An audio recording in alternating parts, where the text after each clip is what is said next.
as per the tax schedule of the chairman. You know, this is a period of election. Election is about 16 days intervals now. There's a player that you meet him, and I want to thank you, sir, for the waiting for your children. And I thank you so much, sir. The chairman of the group in South Africa, Dr. Ademola Ojo, will be introduced. This period of election campaigning period, we still have the time to receive more people. Very much grateful to you, sir. All right, everyone, viewers out there, thank you for joining us. We really appreciate your time joining the African Portal Radio right here, right now. We are coming to you live and direct from our studio here in Pretoria, South Africa. It's going to be a great conversation as we are going to be joining one of our very own, all the way from Mpumalanga. The chairman of the APC, Mpumalanga Province, is going to be joining us on the African Portal Radio TV International. Dr. Ademola Tosin Ojo will be joining us on this podcast this hour, and is one of the great people in our continent, doing so well, a doctor, and also is a gynecologist. Is going to be joining us right here, right now. We are going to be having the conversation about the health. What do you need to know? How do you take care of yourself? Yes, we work very hard most of the time. We want to make money, we want to make money, we want to make money. But the way we are pursuing money, are we also pursuing our health? So this conversation is going to be about how you can look after yourself.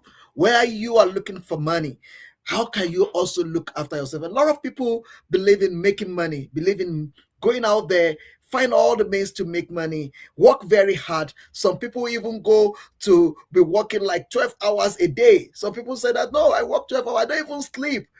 What's damage does do to your health? That is what we are going to be having the conversation about. And we have the capable hand in the house that's going to be joining us. The introduction that we come in is what happened when we visited the country of Nigeria in Ekiti State before the election of Ekiti. We haven't have opportunity on the African Portal to bring him back to talk about that trip, but that is not what we are here for today. Today we are here to engage him to talk about health, to talk about how you can look after yourself, how you can be healthy, how you can also enjoy your money when you make the money. Not that you make the money, then later you just hear that you fall and die.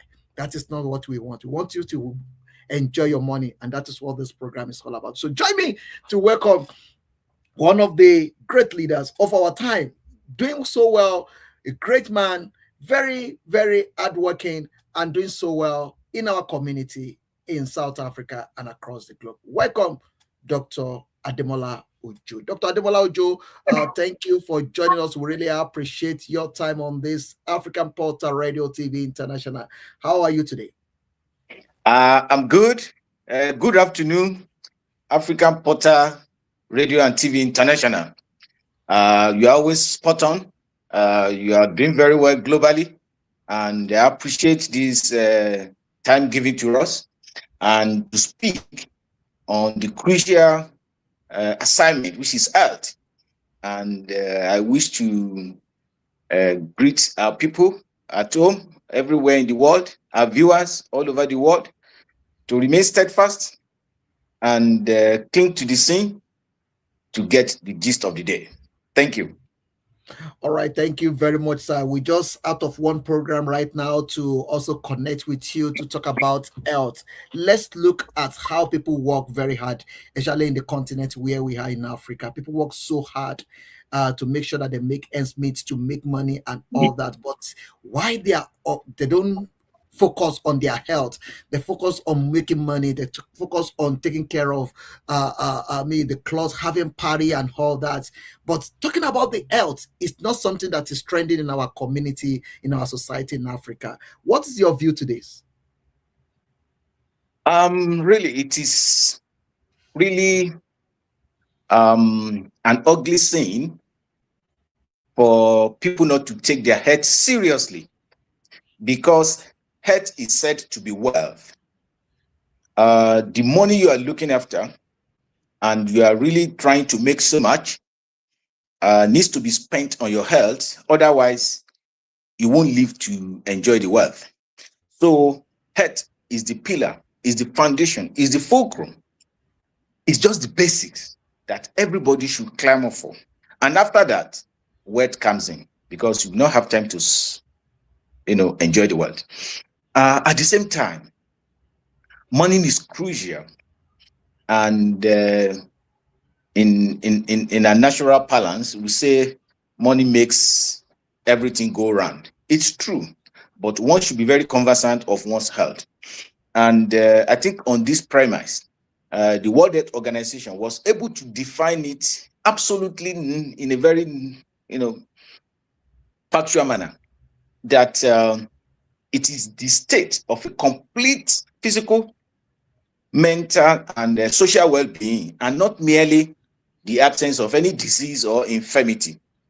If you look critically into that, we could see that World Health Organization, they are quite, encompassing and intentional in their definition, because this came into effect in 1948. And after this landmark and historic definition, the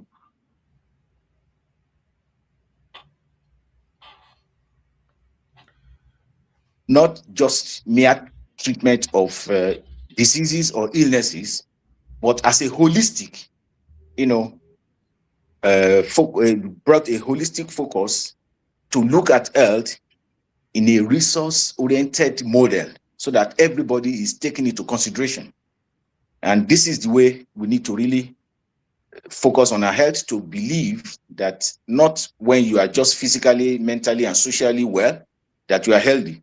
There are certain things that needs to be put into consideration, and that will, take us to the next point, where there should be regular checkup. Wow, thank you very much. That will take us to the next topic, where we be regular checkup. But before we go into that, let's look at what we consume.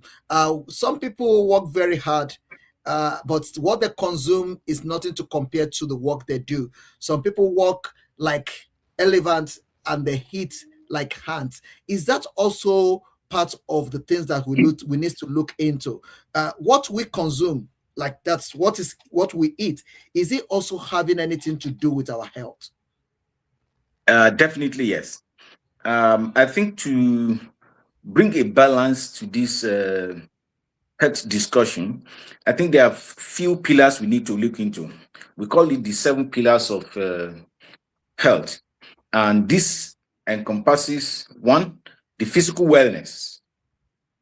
The physical wellness is just the pillar and the foundation of one's health, which is achieved through regular exercise and balanced diet, which brings about what you are asking about. There must be balanced diet, proper hydration, and regular sleep. So you can't just work 24 hours, 36 hours without sleeping, without drinking, and without having a balanced diet. So what we consume has a very positive or negative impact on our health. And apart from the physical, we look at the mental and the emotional well-being. The mental and emotional, most people forget about that. It may just be the only thing that may be missing in one's health, and may be the Achilles heels. So the mental and emotional well-being, it's the ability to process, to understand, and at the same time to manage your feelings, while developing coping strategies to deal with stress, because that is very important. And that takes us to another pillar, which is the social well-being, where you foster a healthy, supportive relationship and building meaningful connections within friends, families, and the community. It's part of health. The next that we talk about is the intellectual wellness, where you try to stimulate yourself to learn, to understand, and to have a creative problem-solving attitude while you are continuously developing your cognition. The occupational well-being, people mistake this a lot. They focus mostly on just working without bringing a balance into the home, marriage, community. And in this occupational wellness, this is a situation where you find satisfaction, the purpose, and you find a balance in what you do and what your chosen career path, then the environmental plays a role. Environmental wellness, which is recognizing the impact of the environment on your emotions, on your mood, and the ability to live in harmony with it, and then in a safe environment at the right time. Then the last we can talk about is the spiritual one. This should never be neglected. That's why we have spiritual houses, both traditional, orthodox. It's still part of health. You have to employ and you explore your inner values, finding meaningful, situations in life that can keep you going on and relate with people and developing a sense of purpose. That's where the spiritual well-being comes from. So when we talk about what we're taking, it's in relation with all what I've mentioned. What you eat must be balanced. How do we have a balanced diet? There are professionals that can, enumerate more about this, but everybody knows that there should be a combination of starch, protein, and vegetables. If you have that in equal proportion, you are bound to have healthy diet, but not enough. Regular exercise, you drink enough, and you have regular sleep. Thank you. All right, thank you very much, sir. Let's get into the business of the day. A lot of people are joining us, and I really appreciate those of you that you are connecting with us. Please kindly share this program. The more you share it, the more you give it opportunity to go viral. The reason for this is to sensitize our community. Many of us working today, we are working very hard, but we are not eat very well. We are working very hard, but we are not resting very well. We are working very hard, but we are not exercising at all. So all this is some of the problems that we are facing, even after when you have the money. What happened after? So that is where the doctor is going to get you now. Doctor, we just want you to look into kind of this diseases or the sickness that can easily maybe take somebody out, especially those of us that we work very well without having times to rest or having time to eat a balanced diet. Thank you, moderator. On this account, I will categorize diseases into two broad aspects. We have the communicables and the non-communicables. The communicables ones are those ones that can be transferred from one person to the other and from animals to persons. These are mostly caused by pathogens, which we can classify as bacteria, viruses, parasite, fungi. And most of those that could be caused are those diseases that can easily be recognized and be treated. These are, tuberculosis, respiratory infections like common cold. It could be COVID-19, of which we all experience. We all know much about. But these are transmittable diseases. Then it could be measles, it could be influenzas, common cold, as I've mentioned. Then the silent ones are the non-communicable diseases, which is where we need to focus our effort. And these are obesity, cardiovascular diseases, which relate to the heart. We have the diabetes that relates to sugar. We have cancers, because without adequate checkup, you wouldn't know until the cancer spreads. Then we have others like mental illnesses, is still part of it, and chronic lung diseases, which may be due to, asthma. So most of all these are not caused by pathogens. They are either caused by genetics or by unhealthy habits or by environmental pollution or unhealthy eating habits. So when somebody eats without exercising, drinking enough water, it could affect your kidney. Not exercising could affect your heart, could increase lipids, which is called cholesterol, in the body, and can block blood vessels, which can lead to sudden death if it affects the heart, or stroke if it affects the brain. And these are the things that are silent. Without regular checkup, you wouldn't know. Somebody walking around the clock without exercising build up toxins in the body and can easily get to any part of the body and cause harm. And that's why you see people could sleep and die, or people can die at work, or slumps and die. These are the things that needs regular checkup. And once that is done, then you can give yourself a clean bill of health and a good lifespan. Thank you.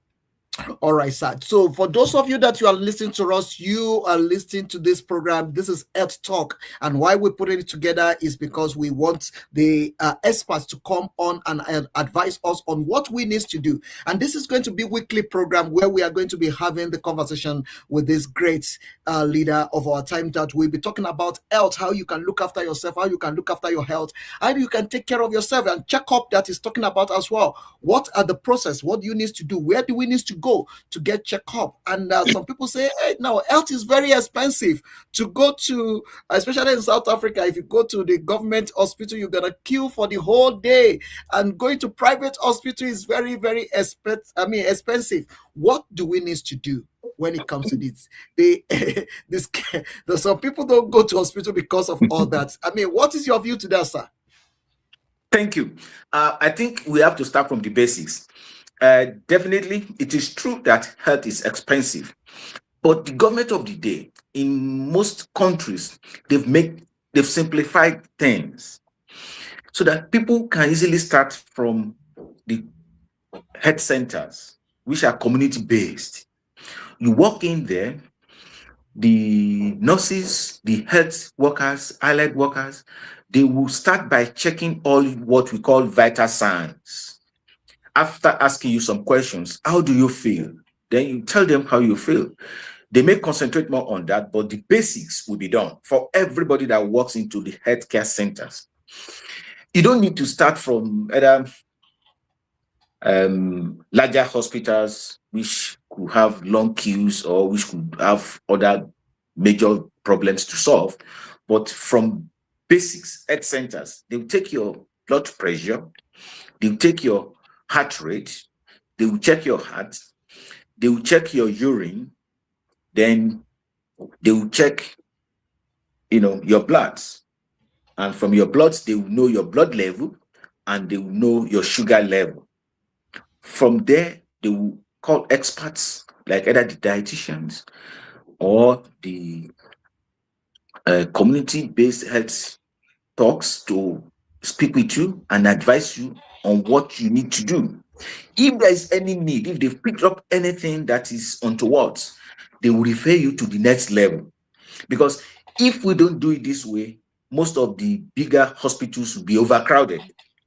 At the health centers, that's where the screening is done. Many will be returned home because they are given adequate bill of health, or they could be started on some medications and give them appointment to come back. Whereas others will be sent to higher hospitals or call for ambulance if it's an emergency to take them to higher hospitals. And from there, they will now triage them, they categorize them into either the mild, moderate, and the severe cases, and appropriate health workers will attend to them. That is where the proper screening is done. And from there, commencement of treatment. Thank you. All right, sir. So let's look at the issue of the one we can communicate through our environment, especially when we are living on a very dirty environment, or we are living in an environment whereby you go to some part of the continent, you will realize that some people are living next to the sewage. I mean, what damage all this cause, especially to women? I mean, to human beings. Thanks for that. It is quite a world problem, and it has been noted in many developed countries like Indians, US, where there is environmental pollution, especially air pollution, where they have a lot of chemical plants, processing plants, manufacturing plants. They emit a lot of fumes and gases that are very toxic, either to the skin or to the lungs or to the eyes. And in this situation, it boils down to the effort of the government to regulate these companies so that they can emit lighter, or their emission can be processed and reduced to non-irritable gases. Also, the community health workers should make a pronouncement on this and alert the appropriate health authorities to be aware of the environments that are polluted, because it will affect the lungs, it will affect the skin, it will affect the sight, and it will affect the throat. It could cause skin problems like skin cancer, skin rashes, and irritations. It could cause lung problems. It could be immediate, it could be later. and that could aggravate asthma, those people having asthmatic attack, and it could cause chronic lung diseases like what we refer to as emphysema and chronic obstructive airway diseases, which may have long-term effect on our health.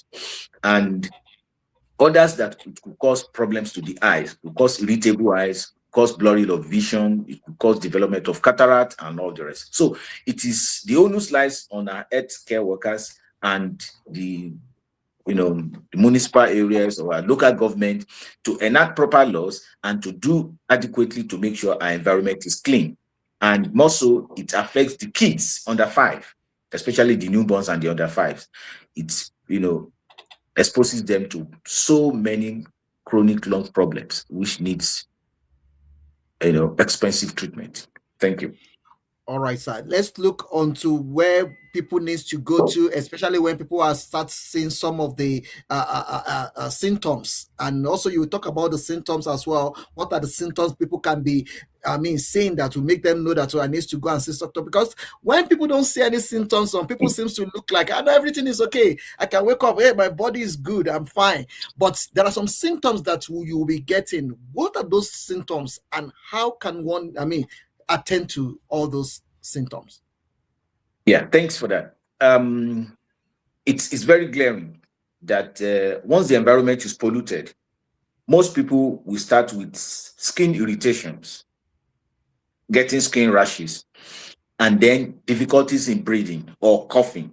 Some could even cough up blood, which could be related to chronic lung problems or damage in the lungs because they've been exposed for so long a period. And once you start seeing all this, difficulty with breathing, even loss of appetite, inability to sleep, eye irritations, like I've said, rashes, skin scratches, and skin irritations, the first is not to waste time and go to the nearest clinic. The nearest clinic will make appropriate examination and refer you to where you're supposed to be. Because once this referrals is followed properly, then there will always be reduction in long-standing queue in our clinics or in our tertiary hospitals. And at the same time, treatment will commence after proper investigation to assert, to be very sure of the diagnosis.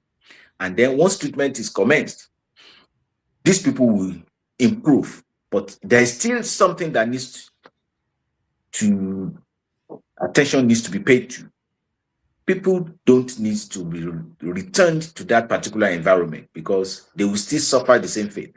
So the best time is once those things are identified, the proper regulatory body must swing into action to make sure the environment is made clean for the community to live in it.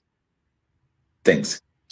All right, sir. Thank you very much. A lot of people are connecting. Thank you for joining us. I really appreciate those of you connecting. You are the co-host of this program. Dr. Ademola Tosin Ojo is live with us on the African Portal Radio TV International. So let me quickly take you into the line of history. A lot of people believe that we are just calling doctor. They are not sure whether you are a medical doctor or maybe you just a doctor, because everybody is using the word doctor. Let's quickly look at your background. Let's look at how do you get to where you are. For you to be able to be on the live program like this talking about health, you should have a lot of knowledge and experience of this. Tell us a bit about yourself and your experience as well. Yeah, thanks for that. I think it's quite necessary. I'm Dr. Ademola Tosin Ojo. I'm a gynecologist, obstetrician and gynecologist by profession. But before I became a gynecologist, I've been a regular doctor, a general doctor. I've worked in my country, Nigeria, in so many states, and I came into South Africa and I've worked in so many, district hospitals, right away from Upper KwaZulu-Natal, that's Northern KwaZulu-Natal, up to where I did my residency in KwaZulu-Natal, Grace Idide and Nordale Hospital with King Edward. And after that, I still worked partly in government hospitals, public hospitals, while I'm working at the same time in Mediclinic, private hospital in Nelspruit, that's Mpumalanga province. where I reside presently. And apart from that, there are other career path which I took. Apart from being a gynecologist, I advanced my career in gynae oncology, where it focuses on cancers in women, which I did in Technitud Institute in the University of Spain. And I did a bit of endoscopy, where I did it in Clermont-Ferrand in France, and I did it in Cape Town. So I've been around, and I've done other certificate courses in so many aspects of medicine. So I'm privileged to have had those things done in South Africa, and I'm grateful to the South Africa system that's giving us the opportunity to do that, and that gave me the opportunity to be here today to be able to speak on various aspects of medicine. Thank you.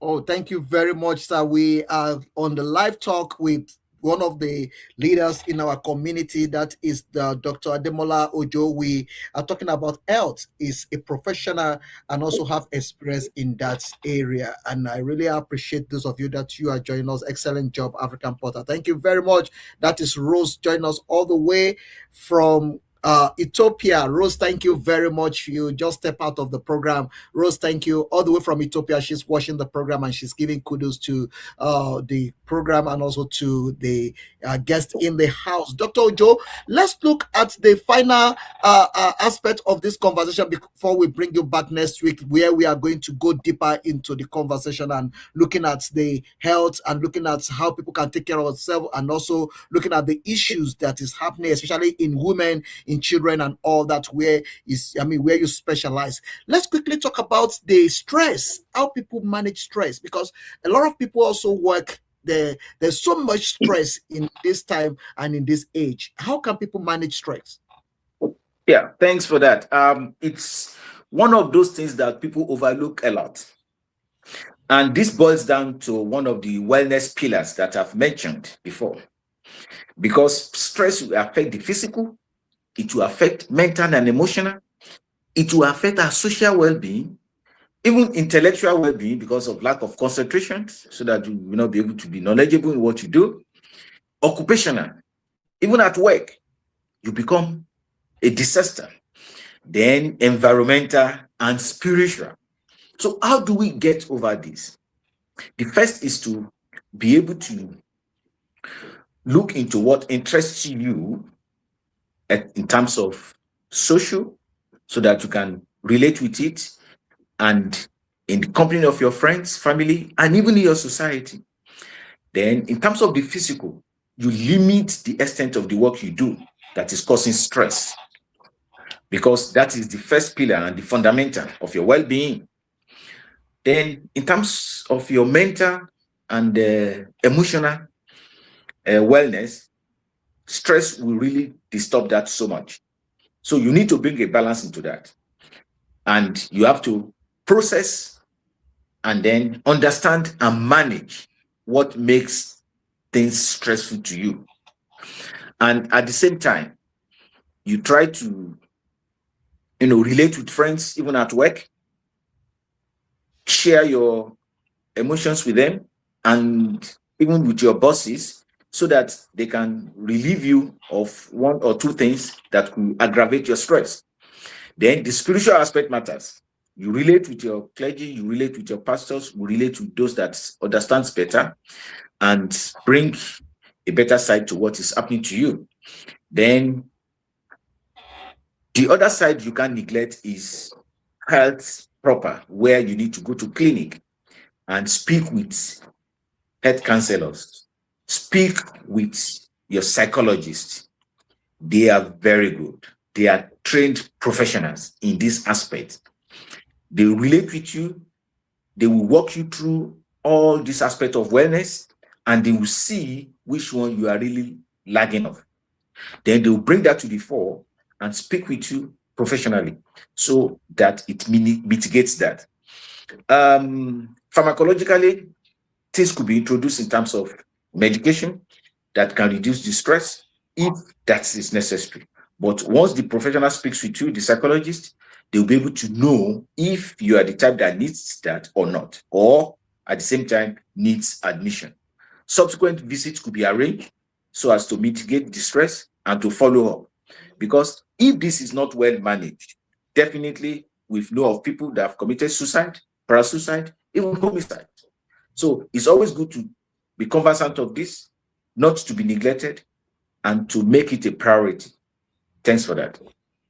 All right, thank you very much. One of the things we will be discussing next week when we're coming back on this program is self-medication. A lot of people kill themselves through the self-medication. Some people believe that they can do it by themselves. I don't need to go to doctor. Let me just go and buy this and buy that. And a lot of things is happening, especially in our community. You will see some of the people buying some of the syrup and healing them, drinking them. I mean, those are the things that is happening, and we have a lot of people going through mental problem in our community. Those will be part of the thing we'll be discussing. I'm just letting you know ahead some of the things we'll be discussing. Like people, they will order it by themselves. It's a cough, maybe cough syrup. They will order the cough syrup, even though they are not coughing, but they will drink a lot of it. And all these things having side effects to them. And also, how can you take medication? Let's even say that doctor recommend a medication for you. How can you be able to take it according to the prescription? Those are the things that we are going to be discussing, because we are talking about the health is wealth.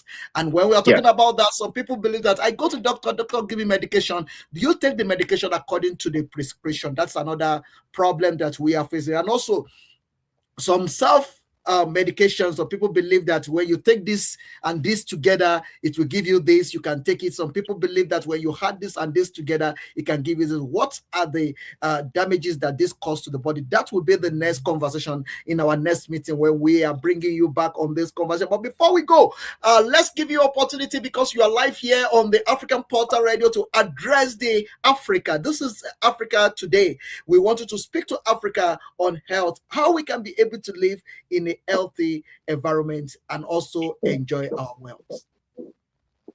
Yeah, thank you. Greetings to Africa. Greetings to all our viewers. It's good to be conversant of our health. It's good to make it a priority, because health is wealth. As he has rightly said, I think, he was talking about more of addiction, and which we're going to talk next week. It's good to join us live, because there is a lot to learn on this program. Health is wealth. It's very broad. Talking into our, starting with our physical appearance, being fit, taking into considerations regular, checkup, regular exercise. Be sure of what you are putting into your mouth. Let it be a balanced diet, healthy, and let it be certified. Don't just eat anything that comes your way, and then make sure everything is quite hygienic. When it comes to medication, as a moderator has said, it has to be a prescribed one. Getting medication over the counter, you don't know the source, you don't know where it's coming from, is quite dangerous. There are so many organs in your body that can be damaged. So I think we'll follow through this next week. But I enjoyed all our viewers and African and all that are in other countries. Please be attentive. Make sure you are alive with us, and let's learn a lot. We welcome your questions and contributions so that we can reshape what we need to discuss at any point in time. Thanks for your time. All right, everyone. If you are listening to us, you have opportunity to also send your question through ahead of the day. We can put your question across, and you can also call us on +27842483384. You can also call us on that. Thank you very much, sir, for coming out of your busy schedule. You come out to be part of this program. It's a 30 minutes program where we're going to be sensitize our community, helping our community, giving back to our community. Dr. Ademola Ojo is one of the great leaders that devote his time, his wealth, and also his energy to also help people across the globe, not only in Africa, but across the globe. And also we have a program coming up. That will be one of the things we'll be talking about as well on this program, as we have these weeks that we are going to be having this conversation. We have another program coming up that is going to happen in November, December, or October this year. That is Ademola Ojo Initiative foundation that is going to be helping the farmer in Ekiti State and across Nigeria. That is also coming. We are going to design a program around that as well as time is coming closer. But here right now, we're talking about health. Your health is more important than your wealth. Wealth is important, but your health is very, very important. Make money and also live healthy. Eat good food, sleep where you need to, and drink water where you need to. Dr. Ademola Ojo, thank you for coming out to be part of this podcast. I really appreciate your time, and thank you for giving us this privilege to be here. I really appreciate it. God bless you. Have a very good evening and enjoy the rest of the day. God bless you. Thank you too, and thanks to the viewers. Thank you. All right, everyone. That is Dr. Ademola Ojo joining us on the African Portal Radio. We have a lot that is coming up on this series that we are going to be having the conversation with him. We are going to be talking about the health. They are going to be talking about the wealth. You make money and also make sure you live in a good environment, eat good food, and sleep on time. That is what we are going to be talking about on the African Portal.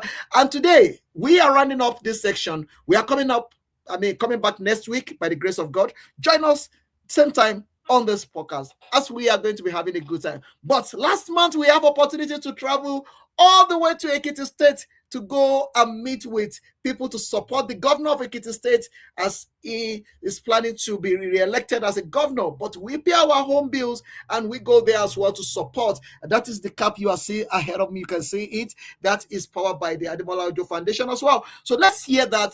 And as we are signing out from here, please keep watching African Portal. Share, like, comment. Let it go viral. The more you share it, the more you give it opportunity to go viral. Watch some of the moments we covered in Nigeria last month when we visit the state of Ekiti State. God bless you. People are so prepared to have of APC in the political government, especially in Orewa and others. I can introduce another time.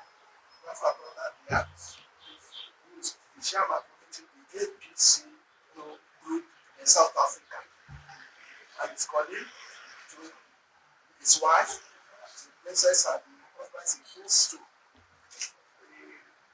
We want to appreciate you, sir, for taking this time to give us all this. God bless you, sir. Like I did several times that all of us know, I will repeat myself, but this APC is not what in political government, particularly in Orewa.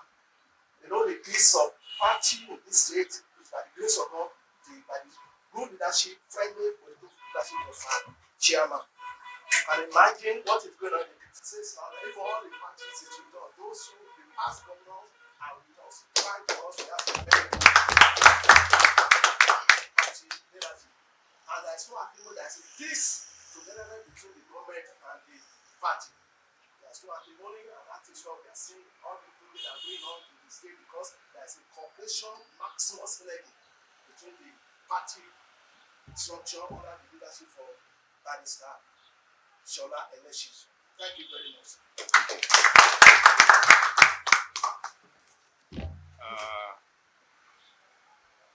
The financial secretary of the party,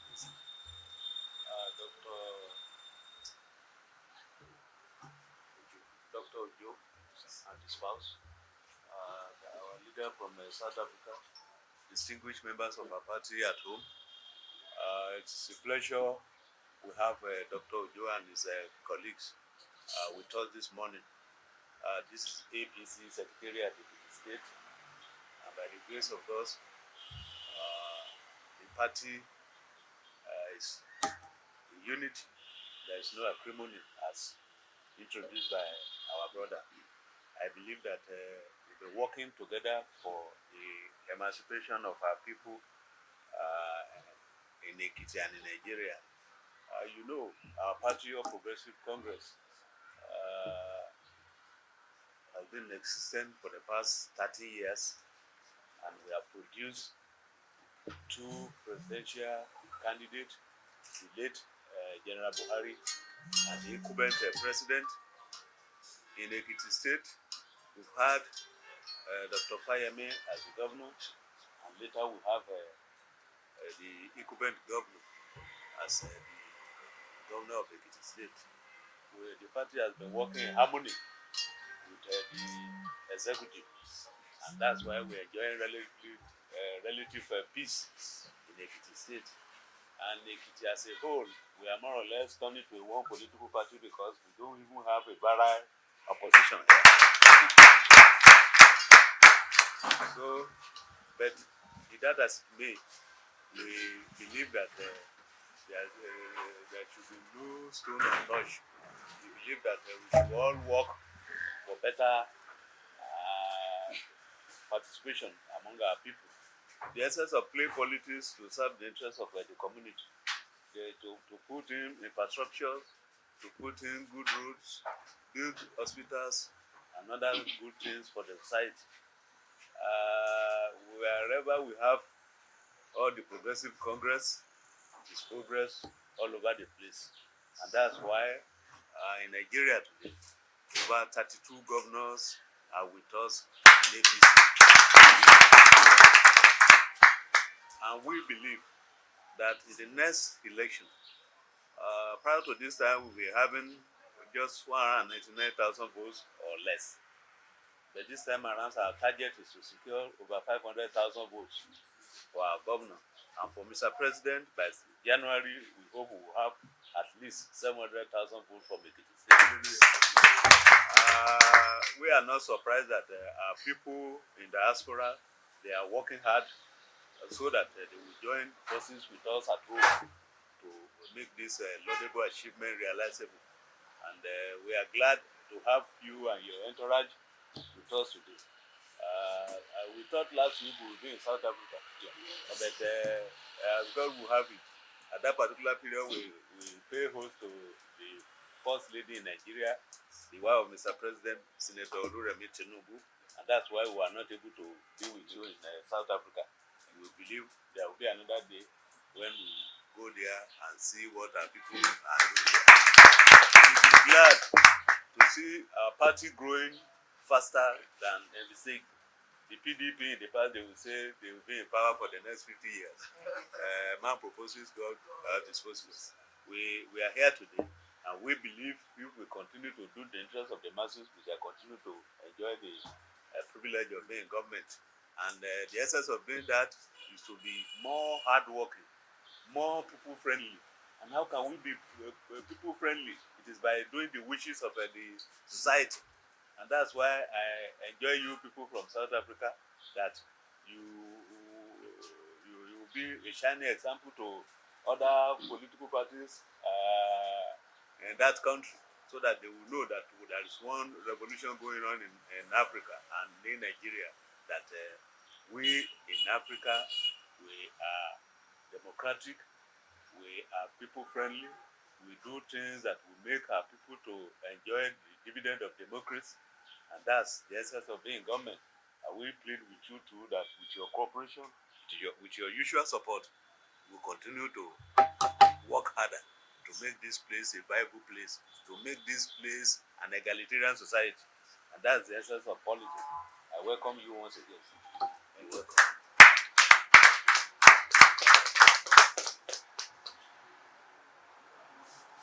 I think the chairman of the group want to say one or two things.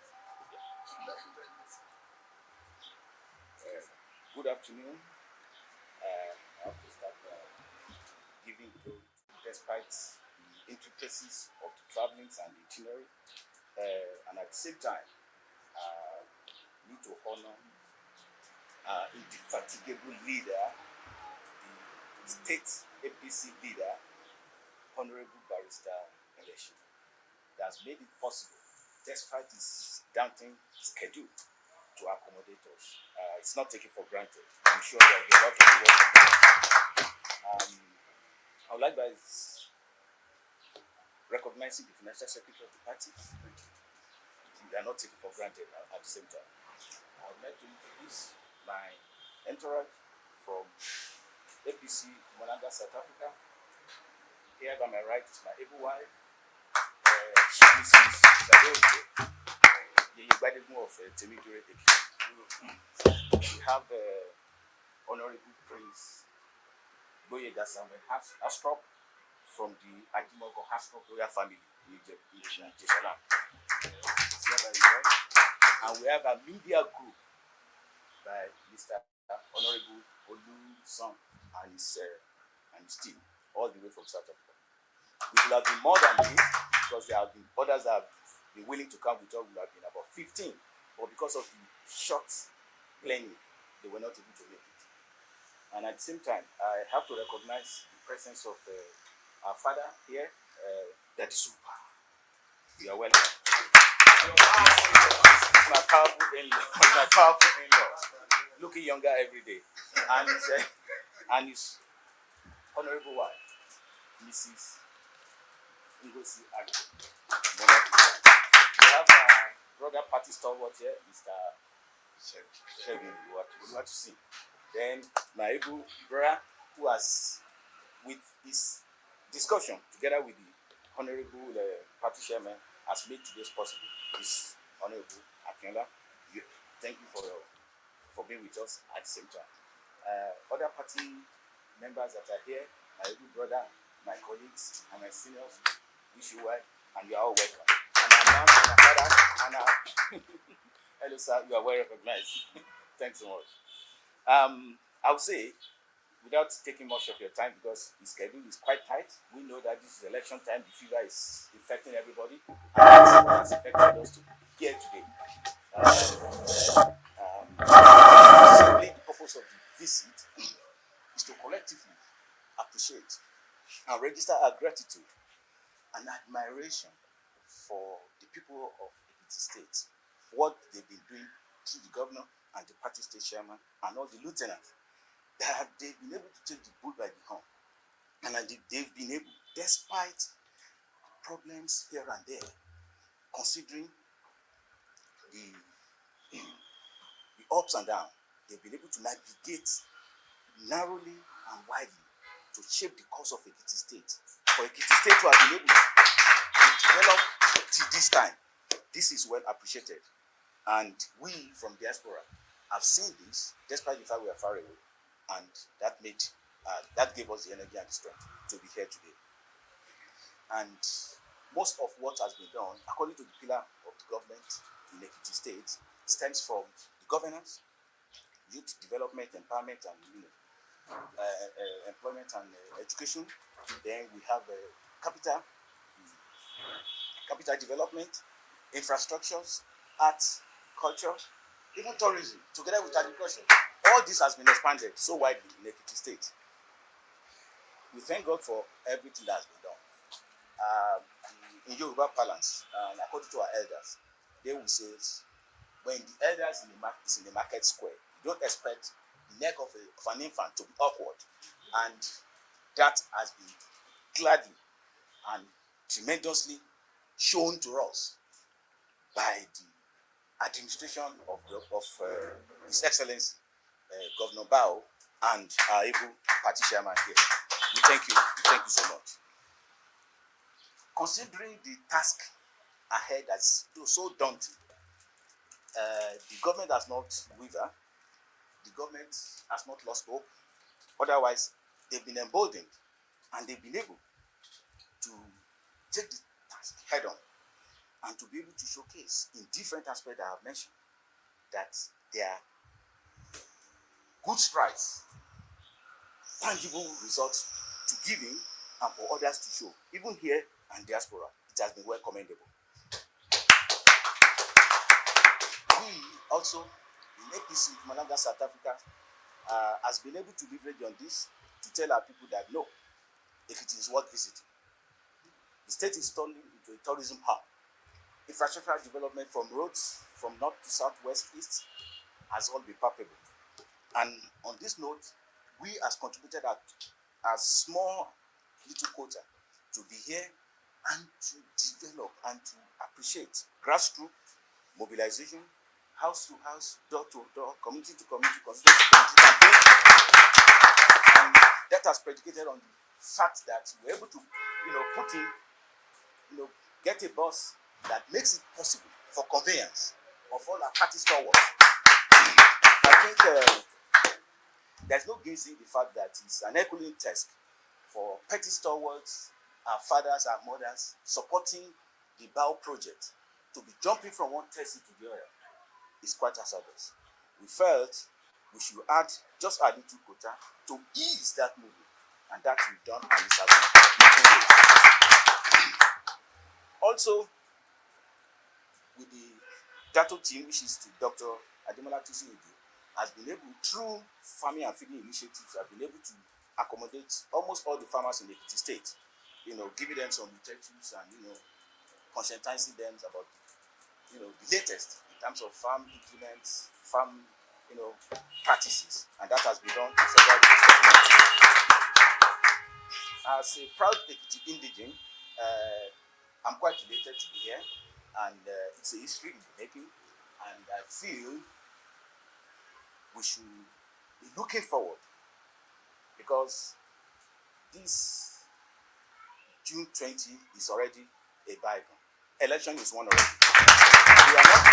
We are not talking about winning election now. We are talking about overwhelming victory. Yes. Landslide. Winning is a bygone. It's a past tense. We've written it in the past. We are talking about overwhelming, and that is where we need to showcase our strategy, showcase our media, and showcase that no, Ekiti, as an indefatigable as we are, as a fountain of knowledge, needs to be proved practically. We know that better days are ahead of us. That we can't shy away from. There will be challenges, and then we must view those challenges as something that will motivate us to do better. Because we know, as fountain of knowledge, Ekiti states are resilient and are resolute, able to face the challenges. We are not called fountain of knowledge for fun. Yes. I would like by borrowing some excerpts from Tony Elumelu that says, nothing is impossible. Just have a level playing field and be relaxed. Find out what makes people successful.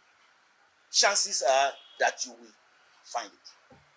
Because the true progress and the substance in any leader is for the leader to be able to replicate itself. That has been evidently shown from His Excellency Governor Bao and our labor leader here and all his lieutenants. To back it up, I'll submit by the word of the father of politics, the Jagaban of our time, Asiwaju Bola Ahmed Tinubu, that we are not here to lament today. We are just here to rebuild, and that we do overwhelmingly. Thank you.